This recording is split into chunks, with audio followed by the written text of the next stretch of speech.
Assalamualaikum everyone. I hope you all are fine. Welcome to my channel Psychology Facts by Lara. So the topic of today's video is social psychology. In this video we are going to discuss 100 solved MCQs with explanation in Urdu. So before that please subscribe the channel so that you can get latest updates. Let's move towards the topic. Number 1. Social psychology emerged as a vibrant field to assess persuasion and soldier morale during option A. World War I, option B. World War II, option C. Depression of the early 1930s and option D. Cold War. So social psychology world war two के दौरान emerge हुई थी जब soldiers के morale को assess करना था और उनके अंदर persuasion का एलिमेंट चेक करना था. So the right option is option B. Number 2. Who has conducted the first field experiment in 1989 on the phenomena social facilitation? जो फर्स्ट फील्ड एक्सपेरिमेंट था सोशल साइकोलॉजी में on the topic social facilitation वो किसने conduct किया था? Option A Kurt Lewin, option B Norman Triplett, option C Leon Festinger and option D Solomon एक्ट. The right option is option B Norman Triplett. Number 3. Who is known as founder of social psychology? Option A. Kurt Lewin, option B. Norman Triplett, option C. Leon Festinger and option D. Stanley Milgram. The right option is option A. Kurt Lewin. Kurt Lewin क्योंकि overall field theory जो है introduce की थी, group dynamics की बात की थी और एक्शन रिसर्च पे जो है ज़्यादा फोकस किया था, जो कि इसके जो टॉपिक्स थे वो मेजरली सोशल साइकोलॉजी से रिलेटेड थे और सोशल साइकोलॉजी पे ज़्यादा काम किया है, इसीलिए कर्ट लेवन को फादर ऑफ या फाउंडर ऑफ सोशल साइकोलॉजी कहा जाता है. नंबर 4. विच इज़ और are the main area of social psychology? Social psychology के मेन एरियाज क्या हैं या फोकस क्या है सोशल साइकोलॉजी का? Option A social influence, option B social thinking, option C social behaviour and option D all of these. The right option is option D all of these. So social psychology overall social influence, social thinking, social behaviour को assess करती है. Number 5. According to Cooley, a group in which there is an intimate face-to-face relationship among members and members are having we feeling the maximum. This is known as, or this group is known as, option A direct group, option B indirect group, option C primary group and option D secondary group. एक group है जिसके अंदर interaction जो है वो face to face है, relationship जो है मेंबर्स के दरमियान वो इंटीमेट भी है और ओवरऑल स्ट्रॉन्ग रिलेशनशिप है और सेंस ऑफ वी फीलिंग है. तो इस ग्रुप को हम प्राइमरी ग्रुप कहेंगे. इसमें हम एग्जांपल फैमिली की भी ले सकते हैं जिसमें फेस टू फेस इंटरेक्शन होता है, रिलेशनशिप स्ट्रॉन्ग होता है और सेंस ऑफ वी फीलिंग भी होती है. So the right option is option C.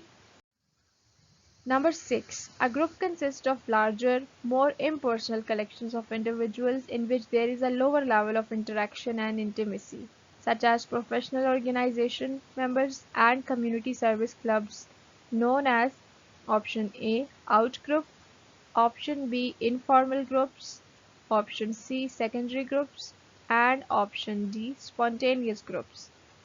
The right option is option C secondary groups. अब इसको हमने रिलेट करना है कि प्राइमरी ग्रुप के अंदर जो है वो रिलेशनशिप जो है वो स्ट्रॉन्ग होता है, इंटरेक्शन जो है वो फेस टू फेस होती है, लेकिन सेकेंडरी ग्रुप में जो है वो ओवरऑल इम्पर्सनल कलेक्शन होती है जिसमें लोगों की इंटरेक्शन और इंटीमेसी बहुत ज़्यादा लो होती है. जैसे कि एक क्लब्स वगैरह में कोई इंटरेक्ट कर रहा है या प्रोफेशनल ऑर्गेनाइजेशन के जो मेंबर्स होते हैं उनका इंटीमेट या फिर लेवल ऑफ इंटरेक्शन जो है वो बहुत ज़्यादा लोअर होता है, इसीलिए हम इनको सेकेंडरी ग्रुप्स में कैटेगराइज करेंगे. Number 7. A group that is formed without careful planning on the basis of short-term associations and gathered on any certain occasion and showing any joint interest is known as. एक group है जिनकी overall जो associations है वो बहुत short term है और उनका इंटरेक्शन जो है वो बिटवीन मेंबर्स जो है वो बहुत लो है, केयरफुल प्लानिंग के थ्रू बना है, उसके साथ साथ उनका एक जॉइंट इंटरेस्ट है जो कि एक पर्टिकुलर इवेंट से रिलेटेड है. यानी जो भी मेंबर्स या इंडिविजुअल्स एक ग्रुप के अंदर हैं वो जस्ट जॉइंट इंटरेस्ट की वजह से हैं और शॉर्ट टर्म के लिए हैं। सो ओवरऑल हम इस ग्रुप को किस तरह से कैटेगराइज करेंगे? ऑप्शन ए है continuous group, option B formal group, option C spontaneous group, option D in group. So the right option is option C spontaneous group. Spontaneous group जो है वो एकदम से बन जाते हैं, जैसे कि कोई भी पब्लिक स्ट्राइक हो रही है उसमें सब शामिल हो जाते हैं और उनका एक जॉइंट इंटरेस्ट होता है, लेकिन शॉर्ट टर्म उनका होता है ओवरऑल गोल, और आफ्टर द स्ट्राइक जो है वो अपार्ट कर जाते हैं या फिर उनका आपस में जो है एसोसिएशन या फिर रिलेशनशिप जो है वो इतना ज़्यादा स्ट्रॉन्ग नहीं होता। सो इसको पब्लिक स्ट्राइक को हम स्पॉन्टेनियस ग्रुप के एग्जाम्पल में कंसिडर कर सकते हैं। Number 8. Family and school are example of dash group which are formed for specific purpose and careful planning. Family and school जो हैं वो overall एक specific purpose की वजह से बनते हैं इस तरह के ग्रुप्स, और इसके साथ साथ उनकी केयरफुल प्लानिंग भी होती है। सो हम इस ग्रुप को क्या नाम देंगे? ऑप्शन ए है organised group, option B spontaneous group, option C secondary group and option D none of above. The right option is option A organised group. Organised group के अंदर स्पेसिफिक पर्पस होता है और केयरफुल प्लानिंग होती है। Number 9. Dash is a group which is used by an individual as a standard of evaluating themselves and their own behavior. एक group है उसने ओवरऑल एक आइडियल सेट किया होता है, या आइडियल ग्रुप हम कह सकते हैं, जो कंसिडर किया होता है कि हमने अपने आप को इन जैसा बेहतर बनाना है या अपनी अकम्पलिशमेंट्स इन जैसी करनी है या इन तक इनको मीट करना है। सो इस ग्रुप को क्या कहेंगे? जिसको एक ग्रुप जो है वो आइडियल कंसिडर कर रहा है या स्टैंडर्ड ऑफ इवेल्युएटिंग देमसेल्व्स, वो अपने बिहेवियर को भी इवेल्युएट उनके कंपैरिजन में करते हैं कि हम उनसे कितने कम हैं और उन तक कितना या कब तक पहुंच सकते हैं। So the right option is here option D reference group. Reference group he usually बहुत से ग्रुप्स जो हैं जैसे कंपनीज होती हैं वो किसी भी सर्टन कंपनी को आइडियल कंसिडर करती हैं कि उन्होंने इतना ज़्यादा जो है सक्सेस अचीव की है, उनकी ये स्ट्रैटेजीज थी। सो जो भी न्यू कंपनी लॉन्च होती है, जो भी न्यू ऑर्गेनाइजेशन स्टार्ट होती है काम करना, तो वो एक आइडियल सेट कर देती है कि हमने इनकी सारी टेक्निक्स को फॉलो करना है। सो उस लिहाज से हम कह सकते हैं कि एक रेफरेंस ग्रुप रखा जाता है ताकि एक ग्रुप अपने टास्क को, अपनी स्किल्स को और ओवरऑल जो अपना प्रोसेस है उनको इवेल्युएट कर सके और कंपेयर कर सके और अपने आप को बेहतर बना सके। Number 10. How many components of attitude are there? Option A 2, option B 3, option C 1 and option D 4. The right option is option B 3. So there are three components of attitude जिनको हम ABC के नाम से भी जानते हैं। A stands for affect यानी कि emotions, B stand for behavior यानी कि action, C stand for cognition यानी कि thinking. So यही थ्री फैक्टर्स या components overall important role play करते हैं एटीट्यूड फॉर्मेशन के लिए। Number 11. In socialization process, which factors play an important role for the formation of attitude? Socialisation process के दौरान कौन से इम्पॉर्टेंट फैक्टर्स हैं जो एटीट्यूड फॉर्म करने में इम्पॉर्टेंट रोल प्ले करते हैं? ऑप्शन ए है conditioning, option B modelling, option C membership group and option D both A and B. The right option is option D, both A and B. So conditioning और modeling ही important factors होते हैं जो एक role play कर रहे होते हैं attitudes form करने में, जिसमें एक कंडीशनिंग में हम क्लासिकल कंडीशनिंग की भी एग्जांपल ले सकते हैं, ऑपरेंट कंडीशनिंग की एग्जांपल ले सकते हैं कि जो जिस तरह की कंडीशनिंग होती है उसी तरह से एटीट्यूड्स डेवलप होते हैं, वेदर पॉजिटिव और नेगेटिव। और मॉडलिंग होता है कि आप दूसरों को कितना ज़्यादा ऑब्जर्व करके चीज़ें अंडरस्टैंड कर रहे हो, दूसरों को कितना ज़्यादा आइडियल समझ के अपने अंदर वो चीज़ें अडॉप्ट कर रहे हो या फिर वो एटीट्यूड्स डेवलप कर रहे हो। सो कंडीशनिंग एंड मॉडलिंग जो है इंपॉर्टेंट फैक्टर्स हैं जो कि कंट्रीब्यूट करते हैं फॉर्मेशन ऑफ एटीट्यूड्स को। Number 12. According to CATS, how many functions of attitude are there? Option A 2, option B 4, option C 3 and option D 5. So CATS के accordingly कितने फंक्शंस हैं एटीट्यूड के? The right option is option B. So there are four attitudes, four functions of attitudes. These are adjustment function, ego defensive function, the value expressive function and the knowledge function. अब adjustment function की अगर हम बात करें तो overall attitudes कब form होते हैं, जब एक पर्सन के सर्टेन बिहेवियर्स को जब अप्रूव किया जाता है, जब उस पे उसको रिवॉर्ड्स मिलते हैं, तो वहाँ पे उसका एटीट्यूड फॉर्म हो जाता है किसी भी पर्टिकुलर फिनोमिना के बारे में या एक सर्टेन बिहेवियर के बारे में कि मुझे ये एक्शन परफॉर्म करना है, वेदर इट इज़ गुड और बैड। और इसके अलावा अगर उसके कॉन्सिक्वेंसेस जो हैं बैड होते हैं, यानी कि पनिशमेंट उसको मिलती है सर्टेन बिहेवियर्स की, तो उस पर्टिकुलर बिहेवियर से रिलेटेड उसका एटीट्यूड नेगेटिव फॉर्म हो जाता है। इसी तरह अगर हम ईगो डिफेंसिव मैकेनिज्म्स या ईगो डिफेंसिव फंक्शंस की बात करें तो यहाँ पे ऐसे एटीट्यूड्स फॉर्म किए जाते हैं जिसमें एक पर्सन अपने आप को प्रोटेक्ट कर सकता है, यानी अपनी ईगो या अपनी सेल्फ इस्टीम को या फिर सेल्फ को प्रोटेक्ट कर सकता है ऐसी अनप्लेजेंट रियलिटीज़ से जो कि अगर वो कॉन्शियस लेवल पे आती हैं तो वो प्रॉब्लमेटिक हो सकती हैं। सो यहाँ पे ईगो डिफेंसिव फंक्शन ऐसे एटीट्यूड फॉर्म करता है जिसमें ईगो को प्रोटेक्ट किया जा सकता है। 3 पे है जी value expressive function. Value expressive function usually एक पर्सन अपनी ही आइडेंटिटी या अपनी सेल्फ इमेज को जब प्रोटेक्ट करना चाह रहा होता है या फिर ओवरऑल अपनी सेल्फ इमेज को इन्हेंस करना चाह रहा होता है, तब बहुत सी एटीट्यूड्स जो अपने ही बारे में फॉर्म करता है, अपने आप को बहुत ज़्यादा रिगार्ड करता है, यानी पर्सनल वैल्यूज़ को जब इम्पोर्टेंस देता है, तो हम कह सकते हैं कि वो वैल्यू एक्सप्रेसिव फंक्शन होता है। लास्ट वन है जी the knowledge function. Knowledge function में और बहुत से हमने एस्पेक्ट्स देख लिए, फंक्शंस देख लिए। सो नॉलेज फंक्शन में ओवरऑल रियलिटी को या सोशल रियलिटी को अंडरस्टैंड करना होता है जब एक पर्सन ने, तब जो एटीट्यूड्स जो फॉर्म होते हैं हम उसको कंसिडर कर सकते हैं कि वो वर्ल्ड को अंडरस्टैंड करने के लिए बनाए हैं। जैसे कि हम ग्रुपिंग कर लेते हैं ओवरऑल इंडिविजुअल्स की कि वो उनके सर्टेन बिहेवियर्स क्या हैं, उनको हम किस तरह से अंडरस्टैंड करते हैं। इसके अलावा कंसिस्टेंसी जो है हम शो करते हैं बिलीव्स के बारे में, सर्टेन बिहेवियर्स के बारे में। सो ये नॉलेज फंक्शन में आएगा कि हम लोगों को अंडरस्टैंड किस तरह करते हैं, सोशल फिनोमिना को समझते किस तरह से हैं और लोगों को कैटेगराइज किस तरह से करते हैं, ये नॉलेज फंक्शन के अंदर आएगा। Number 13.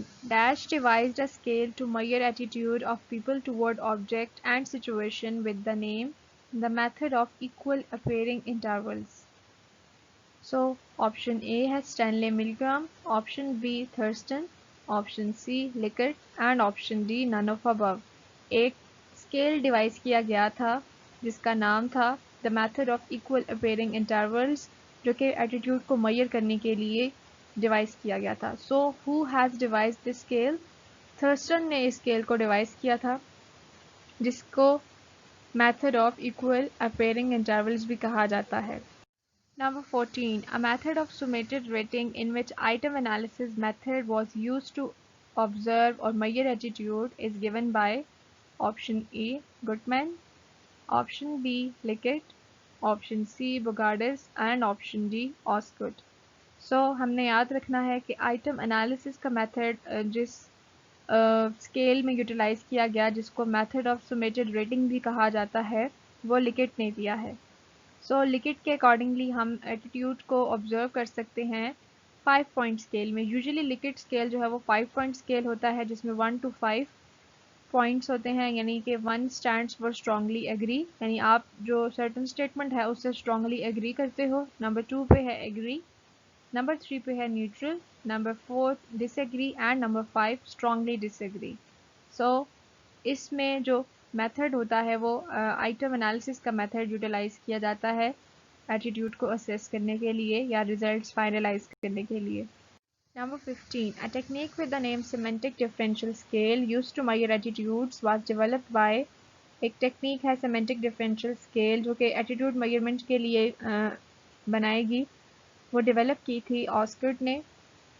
ऑस्गुड के अकॉर्डिंगली हमने जब भी कॉन्सेप्ट्स को अंडरस्टैंड करना है या एटीट्यूड्स को अंडरस्टैंड करना है तो हमने उसके कॉनोटेटिव एंड डेनोटेटिव मीनिंग को भी समझना चाहिए, जिसमें ओवरऑल 3 एस्पेक्ट्स पे या 3 डायमेंशंस पे जो है ऑस्गुड ने असेस किया, जिसमें हम कह सकते हैं नंबर 1 पे है एवेल्यूएटिव फैक्टर्स, यानी कि आप किसी भी चीज़ को किस तरह से एवेल्यूएट करते हो, वेदर इट इज़ गुड और वेदर इट इज़ बैड। इसके अलावा उसकी पोटेंसी को चेक किया जाता है कि पोटेंशियल क्या है उसके अंदर और स्ट्रॉन्ग है या फिर वीक है। इसके अलावा हम एक्शंस की बात कर सकते हैं, यानी कि एक्टिविटी फैक्टर, एक्टिविटी क्या है उसकी एक्टिविटी स्लो है या फास्ट है। सो ओवरऑल जितने भी कॉन्सेप्ट थे उससे रिलेटेड एडजेक्टिव्स जो हैं वो पेयर्स में लिखे गए इस टेस्ट में, और कॉन्सेप्ट्स के बारे में उनसे पूछा गया कि आप इनको किस तरह से कैटेगराइज करते हैं, उनकी वैल्यूएशन किस तरह से करते हैं, उनकी एक्टिविटी को किस तरह से असेस करते हैं और उनका पोटेंशियल किस तरह से अंडरस्टैंड करते हैं। So the right option is option C, Osgood ने जो है ये टेक्निक यूटिलाइज की थी। Number 16. Who has developed social distance scale that measure attitude of individuals toward different nationalities and individuals' degree of acceptance of any nationality group? Option A. Leon Festinger. Option B. Milgram. Option C. Bogardus. And Option D. Crespi. So, एक scale है जिसका नाम है social distance scale, जो major करता है attitudes को कि एक इंडिविजुअल डिफरेंट नेशनलिटीज़ की तरफ क्या एटीट्यूड रखते हैं और उसके साथ साथ अगर वो ग्रुप में काम करना चाहे तो क्या वो कितनी एक्सेप्टेंस शो करते हैं। The right option is option C, Bogardus, जिसको हम जानते हैं इस नाम से बोगार्डस सोशल डिस्टेंस स्केल, जो कि ओवरऑल असेस करता है attitudes towards different nationalities. Number 17. Dash has adopted the Bogardus technique in the form of social rejection thermometer for measurement of attitude. Bogardus की टेक्निक को यूटिलाइज करके एक और person ने सोशल रिजेक्शन थर्मोमीटर इंट्रोड्यूस किया था जो कि एटीट्यूड्स को ही मेजर करता है। So who is that person? Option A Stanley Schachter, option B Henry Thatchwell, option C Crespi and option D Muzafer Sherif. The right option is option C, Crespi. So Crespi has utilized the techniques of Bogardus and formed social rejection thermometer for the measurement of attitude. Number 18. Error choice technique is an dash measure which is developed by Hammond. Option A, direct. Option B, indirect. Option C, non-projective. And option D, none of above. The right option is option B, indirect. Hammond ने introduce की थी error choice technique, जो कि indirect major भी कहलाता है, क्योंकि इसके अंदर जो स्टेटमेंट्स थी वो डायरेक्टली किसी भी एटीट्यूड के बारे में नहीं थी। ओवरऑल हम इसकी एग्जांपल इस तरह से ले सकते हैं कि कोई और क्वेश्चन आपको पकड़ाया जाए और उसमें कुछ ऐसी स्टेटमेंट्स हों जो कि आपके एटीट्यूड्स को भी मेजर कर रही हों, जो कि ओवरऑल प्रोमिनेंट ना हो और इनडायरेक्ट हो। सो इसलिए इसको इनडायरेक्ट टेक्निक कहा जाता है। Number 19. Indirect technique for measuring attitude usually have higher validity than other measures, such as error choice technique. This technique is also known as option A, disguise technique, option B, projective technique, option C, information error technique, and option D, all of these. So indirect technique की अगर हम बात करें तो overall ये disguise technique भी कहलाती है, प्रोजेक्टिव टेक्निक भी और इंफॉर्मेशन एरर टेक्निक भी कहलाती है, क्योंकि डायरेक्ट क्वेश्चनिंग जो है इसमें पर्टिकुलर एटीट्यूड के बारे में नहीं होती। सो the right option is option D, all of these. Number 20. A vegetarian person has negative attitude towards beef consumption and avoids beefs, but after watching a nutritionist lecture on benefits on beef consumption, he develop a positive attitude toward a beef and start eating it. So this attitude change is known as option A, affective change, option B, congruent change, option C, incongruent change, and option D, ineffective change. The right option is option C, incongruent change. Incongruent change उस change को कहा जाता है जहाँ पे पहले आपका किसी भी चीज़ की तरफ नेगेटिव एटीट्यूड होता है, लेकिन बाद में जब वो चेंज होता है तो वो पॉजिटिव की तरफ चला जाता है, यानी हम कह सकते हैं कि उसकी डायरेक्शन जो है वो बिल्कुल ऑपोजिट होती है। इसी तरह हम इनकॉन्ग्रुएंट में ऐसे भी एग्जांपल ले सकते हैं कि अगर आपका किसी भी चीज़ की तरफ पॉजिटिव एटीट्यूड है स्टार्ट में, लेकिन आफ्टर गेटिंग मोर इन्फॉर्मेशन आप अपनी उस एटीट्यूड को चेंज कर देते हो पॉजिटिव वन में। So negative leads to positive और पॉजिटिव लीड्स टू नेगेटिव, दोनों सिचुएशंस में हम ये कहेंगे कि चेंज जो है वो वन डायरेक्शनल नहीं है, वो ऑपोजिट डायरेक्शन में मूव ऑन करेगा। Number 21. A heavy smoker who has positive attitude towards cigarette smoking comes to know about health complications caused by smoking from a negative attitude toward is an example of। अब यहाँ पे जो overall statement लिखी हुई है उसमें सबसे पहले एक पर्सन का एटीट्यूड था स्मोकिंग की तरफ, वो पॉजिटिव था, लेकिन कुछ टाइम बाद उसको कॉम्प्लिकेशंस का पता चलता है कि स्मोकिंग की वजह से बहुत से हेल्थ कॉम्प्लिकेशंस होते हैं, तो उसका नेगेटिव एटीट्यूड बन जाता है। सो ये एग्जाम्पल किस चेंज की होगी? ऑप्शन ए है effective change, option B congruent change, option C incongruent change and option D ineffective change. यहाँ पे हमने बात की है सबसे पहले पॉजिटिव की, फिर उसके बाद नेगेटिव की। सो चेंज जो है वो एक डायरेक्शन में ही नहीं जा रहा बल्कि ऑपोजिट डायरेक्शन में चला गया, यानी पहले पॉजिटिव था नेगेटिव हो गया, तो राइट ऑप्शन होगा इसका फिर से incongruent change. Number 22. Shahid has positive attitude toward gym exercises. Recently he has attended a lecture on fitness and exercises, so he started more time for engaging in exercise at gym. So which kind of attitude change is this? अब हम statement के accordingly अगर हम देखें तो सबसे पहले mention है कि उसका पॉजिटिव एटीट्यूड था जिम की तरफ यानी एक्सरसाइजेस की तरफ, और लेक्चर अटेंड करने के बाद वो बहुत ज़्यादा ही उसका एटीट्यूड जो है वो जिम की तरफ पॉजिटिव हो जाता है, वो जिम ज्वाइन भी कर लेता है। अब इस एटीट्यूड चेंज को हम क्या कहेंगे?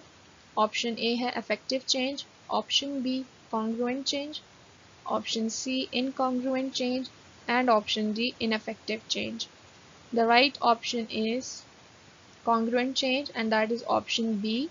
और congruent change में हमने याद रखना है कि जो डायरेक्शन है वो एक ही सिमत में होगी, यानी वन डायरेक्शनल होगा चेंज, यानी पॉजिटिव था तो और ज़्यादा पॉजिटिव हो गया, या फिर नेगेटिव था तो बहुत ज़्यादा नेगेटिव एटीट्यूड हो गया बाद में। और चेंज की जो है एटीट्यूड चेंज की दो ही टाइप्स हैं, जिसमें नंबर 1 पे है कॉन्ग्रुएंट चेंज एंड नंबर 2 पे है incongruent change. Number 23. Dash refers to a situation involving conflicting attitudes, beliefs, or behavior. Option A. Conflict dilemma. Option B. Justification bias. Option C. Cognitive dissonance. And Option D. Self-fulfilling prophecy.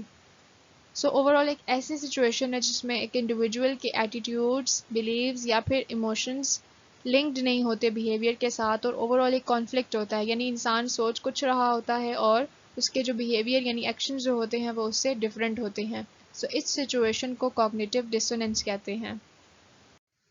Number 24. Who has investigated cognitive dissonance for the very first time and named his theory as cognitive dissonance theory?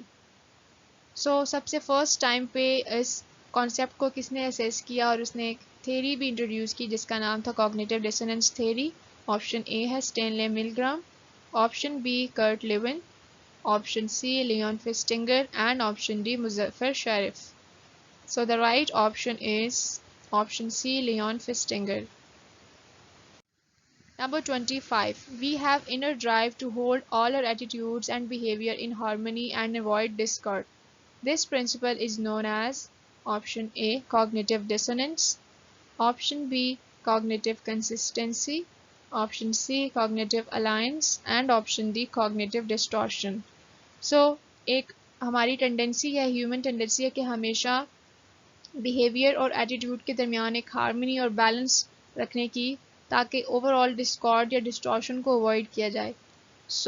इस principal को कहा जाता है cognitive consistency. Number 26. What causes the cognitive dissonance? Option A forced compliance behavior, option B decision making, option C effort and option D all of these. The right option is option D all of these. Overall cognitive dissonance इन तीनों factors की वजह से होती है। जब आपको force compliance behaviour show करना होता है जिसमें आपका एटीट्यूड तो कुछ और होता है, आपके बिलीफ्स कुछ और होते हैं, लेकिन आपको एक सर्टेन बिहेवियर परफॉर्म करना पड़ सकता है। ये अथॉरिटी फिगर्स की वजह से भी हो सकता है कि आप कंप्लाइंस शो कर रहे हो। डिसीजन मेकिंग में ऐसा होता है कि जब आपके पास अपॉर्चुनिटीज़ ज़्यादा हैं, यानी कि आपके पास 2 और 2 मोर देन 2 आपके पास अपॉर्चुनिटीज़ है, उनमें से आपको सिलेक्ट करना है किसी एक अपॉर्चुनिटी को, तभी आप कॉन्फ्लिक्ट या डिसोनेंस फेस कर सकते हो। और नंबर 3 पे है एफर्ट। यूजुअली समटाइम्स ऐसा होता है कि हम गोल्स और एम्बिशंस पे बहुत ज़्यादा एफर्ट जो है वो पुट करते हैं और एट द एंड रिजल्ट्स जो हैं वो उस तरह के नहीं मिलते। सो इस सिचुएशन में भी हमें कॉग्निटिव डिसोनेंस फेस करना पड़ता है। So these 3 factors contribute to cognitive dissonance. Number 27, false definition of the situation, evoking a behavior which makes the originally false conception true. So एक रॉन्ग डेफिनेशन आप एज्यूम करते हो किसी भी पर्सन या सिचुएशन के बारे में और अपना बिहेवियर भी उसके अकॉर्डिंगली कर लेते हो, जिसके बाद क्या होता है आपको इन रिटर्न वही बिहेवियर मिलता है और आपका फॉल्स डेफिनेशन जो होता है वो ट्रू हो जाता है। जैसे एक एग्जांपल है कि I am not talking to Sara because she is a rude person. So in return क्या होता है, Sara also doesn't talk to you और आपका वो फॉल्स डेफिनेशन बिल्कुल ट्रू हो जाता है कि yes she is a rude girl. So this is known as self fulfilling prophecy कि आपने पहले से एजम्पशंस रखी हुई हैं और बाद में आप बिहेवियर भी उस तरह का शो करते हो ताकि आपकी जो एजम्पशन है वो बिल्कुल ट्रू हो जाए। So it is known as self fulfilling prophecy. Number 28. Who has coined the term self-fulfilling prophecy? This term was coined by Robert K. Merton. Number 29. How many types of self-fulfilling prophecies? Option A है 1, option B 2, option C 3 and option D 4. The right option is option B 2. So there are two types of self-fulfilling prophecies.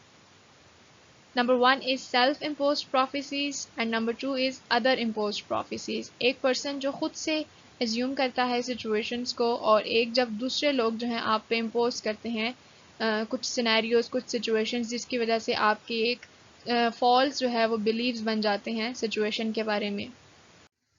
Number 30. Aman Rohan had a previous experience with failure in public experience.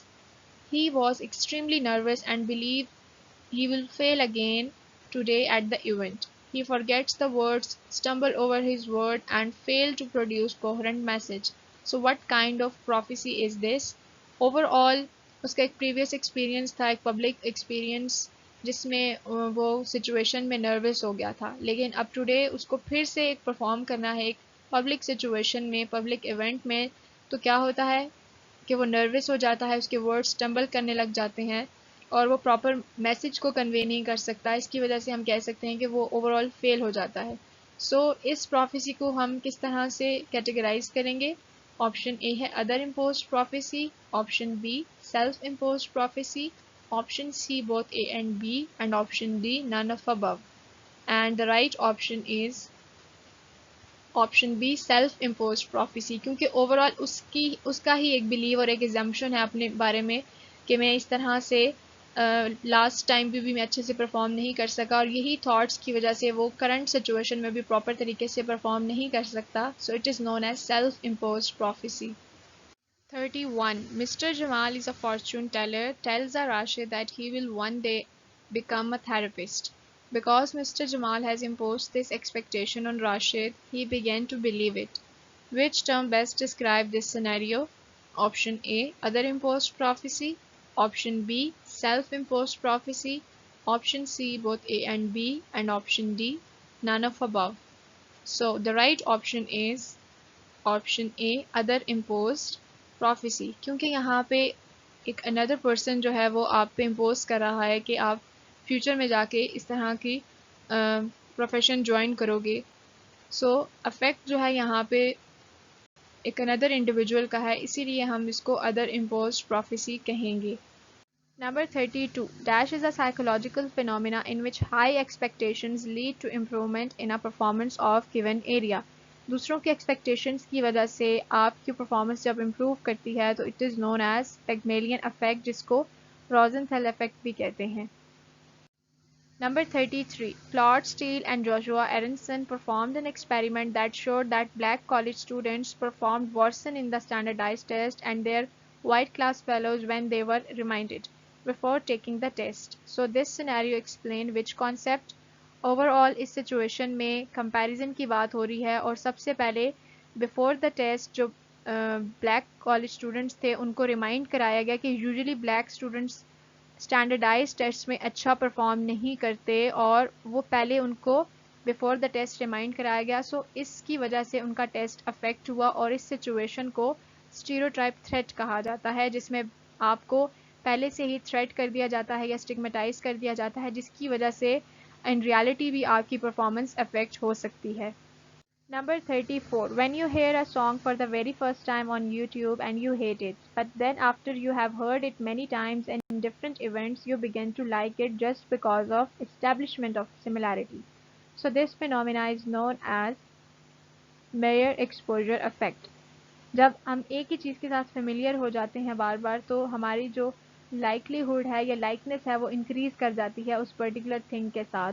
सो इस situation को या इस phenomena को mayor exposure affect करते हैं, यानी कि जितना भी एक्सपोजर होता है हमारी उस चीज़ के साथ उसका अफेक्ट जो है उतना ज़्यादा होता है सिमिलैरिटी की वजह से, और हम उस चीज़ को पसंद करना शुरू कर देते हैं।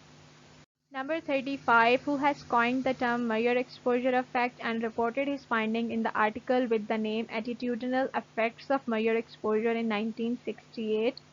So this term was coined by Robert Zajonc in 1968, and he wrote about this term in the article Attitudinal Effects on Mere Exposure. Number 36. When discussion leads a group to adapt attitudes or actions that are more extreme than initial actions and attitudes of the individual group members, so it is known as option A, group facilitation, option B, group cohesiveness, option C, group polarization, and option D, groupthink.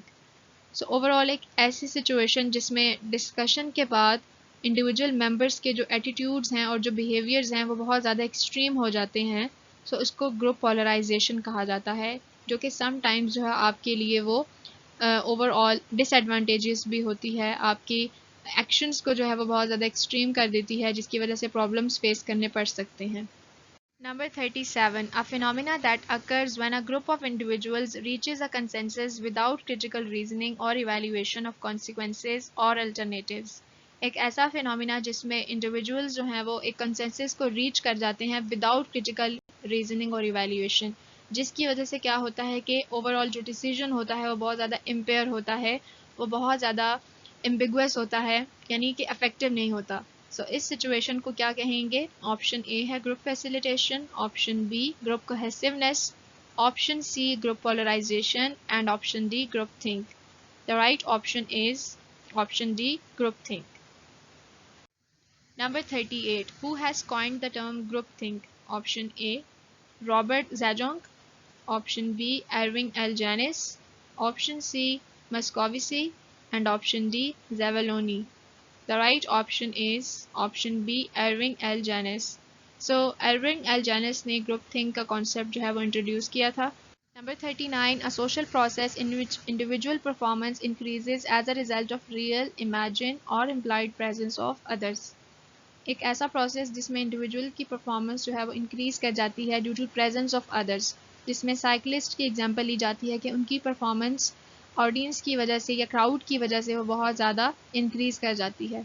So it is known as option A group think, option B social facilitation, option C social inhibition, and option D social reference. The right option is option B social facilitation. Social facilitation concept जो है identified किया था Norman triplet ने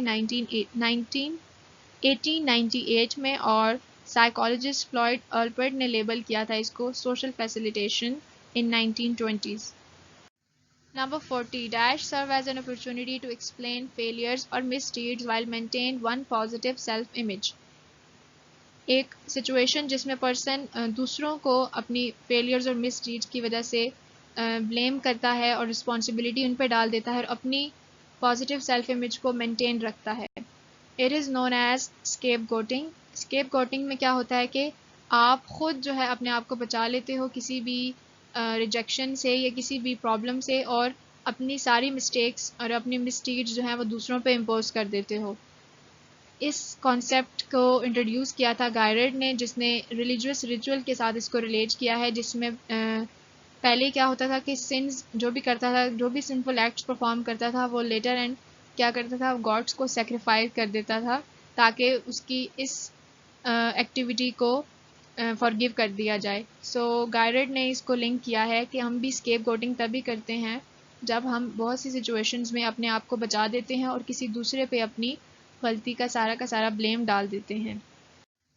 Number 41. A phenomena that occurs when an individual reaches a consensus without critical reasoning and evaluation of the consensus. It is known as option C group think. So हमने पहले भी discuss कर लिया कि group think क्या होती है कि आप एट द एंड किसी कंक्लूजन पे पहुंच जाते हो, क्रिटिकल रीजनिंग भी नहीं करते हो और क्रिटिकल इवैल्यूएशन भी नहीं करते अपने डिसीजन की। That's leads to impair decision और that's lead to overall problematic results. Number 42. A behavior that leads to prejudice in which people blame others for their misfortunes with negative behavior and actions toward these people. एक ऐसा behaviour जो prejudice को lead करता है जिसमें individuals क्या करते हैं, एक सर्टन ग्रुप की तरफ नेगेटिव बिहेवियर शो करते हैं और अपने मिसफॉर्च्यून्स मिसडीड्स का ब्लेम भी उन पर डाल देते हैं।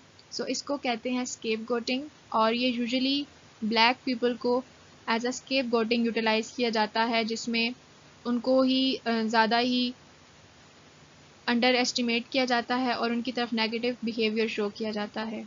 सो हम कह सकते हैं कि बहुत से लोग जो हैं वो उन्हें एज अ स्केप गोटिंग यूटिलाइज करते हैं। Number 43. Social facilitation occurs option A when presence of other improve task performance, option B presence of others hinder the task performance, option C more in group polarization, and option D more in group think. The right option is option A when the presence of other improve task performance, so it is known as social facilitation. Number 44. An experiment conducted by Dash known as Stanford Prison Experiment where people played a role of a prison guard. The goal was to observe if this authority position would cause them to behave differently. Option A. Muzaffar Sharif. Option B. Solomon Eck. Option C. Stanley Milgram. And option D. Philip Zimbardo. The right option is option D. Philip Zimbardo. Philip Zimbardo ने एक experiment conduct किया था जिसमें guards को certain duties assign कर दी गई थी और उनको असेस किया गया था कि वो जब एक अथॉरिटी पोजीशन में होते हैं किस तरह से वो बिहेवियर सर्टेन शो करते हैं। So the right option is option D. Number 45. Dash explained the behavior of individuals in two states, autonomous and agentic state, when they encounter a social situation. Option A. Stanley Milgram. Option B. Muzaffar Sharif. Option C. Leon Festinger. And option D. Bogardes. And the right option is option A. Stanley Milgram. मिलग्राम ने एक study की थी, overall एक experiment perform किया था obedience पे और उसके अकॉर्डिंगली इंडिविजुअल जो हैं वो टू स्टेट्स में अपने बिहेवियर्स को परफॉर्म करते हैं, जिसमें नंबर 1 पे है ऑटोनोमस, यानी कि वो जो भी एक्शंस परफॉर्म करते हैं एक कंडीशन में वो रिस्पॉन्सिबिलिटी लेते हैं अपने एक्शंस की, और नंबर 2 पे है एजेंटिक स्टेट। एजेंटिक स्टेट के अंदर वो हमेशा रिस्पॉन्सिबल ठहराते हैं अपने बिहेवियर्स या अपने एक्शंस का अथॉरिटी फिगर्स को जो उनको ऑर्डर्स देते हैं। Number 46. Ali is judging Ahmed as being rude because last night he behaved rudely to him in a social gathering despite knowing him as a good person, and he ignores all environmental and social factors that triggered Ahmed's rude behavior. So it is known as option A. Over-justification effect, option B. Mere exposure effect, option C. Fundamental attribution error, and option D. None of above. The right option is option C. Fundamental attribution error. Fundamental attribution error के accordingly हम जब भी किसी को assess करते हैं तो overall उसके इन्वायरमेंटल एंड सोशल फैक्टर्स को निगलेक्ट करते हैं और उसकी पर्सनालिटी पे ज़्यादा फोकस करते हैं कि इसकी पर्सनालिटी ऐसी है, that's why that person is behaving in that way. So जब आप अपने आप को अंडरस्टैंड करना चाह रहे हो तो आप अपनी पर्सनालिटी को इतना ज़्यादा डिसरिगार्ड नहीं करते, बल्कि आप सिचुएशन पे ब्लेम करते हो कि सिचुएशन की वजह से मेरा बिहेवियर ये था, लेकिन दूसरों को असेस करने के लिए आप उसके सोशल फैक्टर्स और एनवायरमेंटल फैक्टर्स को बिल्कुल इग्नोर करते हो। So this is known as fundamental attribution error. Number 47. Haley is in a concert showing an impulsive behavior, shaking her head frantically. Her behavior is very distinct from normal behavior because she knows that now she is a part of crowd, so her behavior indicates Option A, crowd effect. Option B, de-individuation. Option C, bystander effect. And option D, individuation. The right option is option B, de-individuation. And according to this concept, जब एक person को पता होता है कि वो किसी ऐसी गैदरिंग में है या क्राउड में है जिसमें उसकी आइडेंटिटी रिवील नहीं हो सकती और कोई भी उसको नोटिस नहीं कर रहा, कंसिडर नहीं कर रहा, तो वो अपना एक डिस्टिंक्ट बिहेवियर शो करते हैं और उनको एवेल्यूएशन का फियर कोई नहीं होता, ना ही उनको पता होता है कि कोई भी उनको एनालाइज कर रहा है। सो इस तरह के बिहेवियर में इस प्रोसेस को पूरा हम डी इंडिविजुएशन कहते हैं। Number 48. Aisha has to submit project on a solar system. She asks her mom to help in drawing a sketch of solar system. Afterwards, she asks her mother to glue all parts of solar system to the board.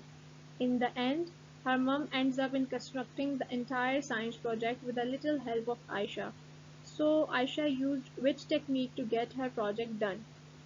Option A है cognitive dissonance, option B foot in the door, option C door in the foot, and option D altruism. And the right option is option B foot in the door phenomena.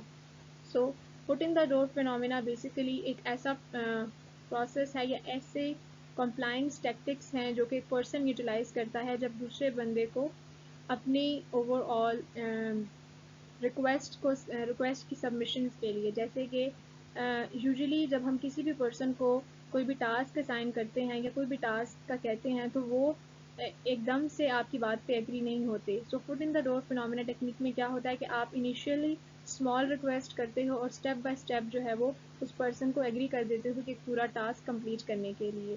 So it is also known as foot in the door phenomena. इस phenomena को develop किया था Jonathan Friedman ने और स्कॉटर Fraser ने 1966 में। Number 49. According to Muzaffar Sharif, Dash would reduce the prejudiced behavior in people. Option A, group sharing. Option B, sharing background. Option C, participating in games. And option D, working together to solve problems. So the right option is option D, working together to solve problems. एक experiment perform किया था मुजफ्फर ने, different ethnic backgrounds के children को groups में assign किया था और उसके बाद ये फाइंड आउट किया गया कि जो एक साथ काम करते हैं एक किसी भी प्रॉब्लम के सोल्यूशन के लिए, तो उन इंडिविजुअल्स या उन चिल्ड्रन के दरमियान जो है वो प्रेजुडिस बिहेवियर बहुत ज़्यादा रिड्यूस कर गया था। Number 50. At first, Anaya didn't like her teacher, but after attending several classes with her, she started to like her. So the new perspective is known as option A, in-group bias, option B, diffusion of responsibility, option C, bystander effect, and option D, mere exposure effect.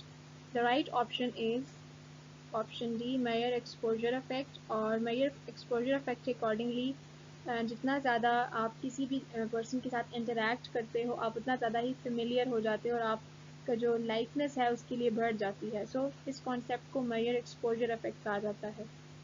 Thank you so much for watching this video and watch remaining 50 MCQs on this topic with the name Part 2 Social Psychology Solved MCQs, and don't forget to subscribe the channel and comment down for your valuable feedback. Thank you.